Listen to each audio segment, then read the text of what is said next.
Should you rent or should you buy your own home? Bob and John live side by side. They live in their own home. At this point, if the property market goes up in value 10%, they'll both make 40 grand in capital growth. However, they have no tax deductions. They have no income.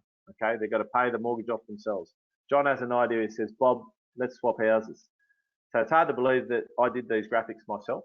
And I thought the sunglasses were a nice touch. But anyway, and I did that PowerPoint animation as well myself. I'm pretty impressed. Anyway, now the property that they own are completely tax deductible because they still own a property, right? So if the market goes up 10%, they still make the same capital growth. But now the expenses related to their property that they own are tax deductible. So they're getting a big fat tax return that they weren't getting before. First week comes around and Bob's a bit confused by this. Bob was taught that rent money is dead money and renting's for losers, and that if you're a renter, you're a loser, right? And Bob rings up John and he's got to pay John some rent. And he rings up John and he says, John, says, listen, mate, this is wrong. He goes, renting's for losers and I've got a mortgage and I've got to pay rent. I can't afford that. You know, I busted my ass to save a deposit and get into my own home. I'm very proud of being a homeowner. And now I'm a renter again. I feel like I'm a failure. John says, look, relax, mate. He goes, no, I'm very upset about it. It just doesn't make any sense at all. He says, well, hang on a second. I'm about to pay you rent. And you weren't getting any rent when you were living in your house. Now you're getting rent. So the rent that you receive for the house you do own pays the rent for the house you're renting. Okay. And that cancels out. So you are actually better off because now you're getting a big fat tax return.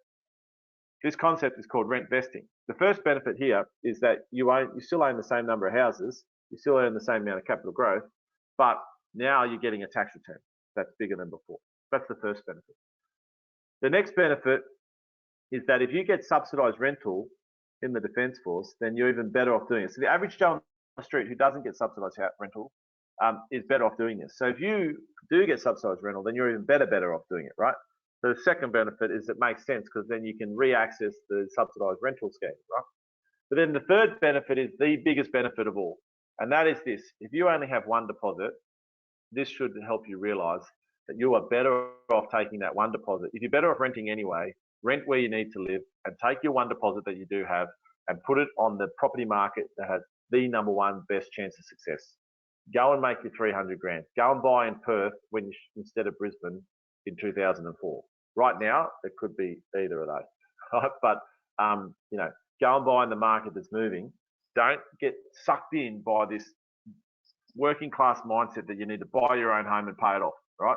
Because you've busted your ass to get that deposit together, or maybe you got a lump sum from somewhere, but you're not going to get these sorts of opportunities very often, okay?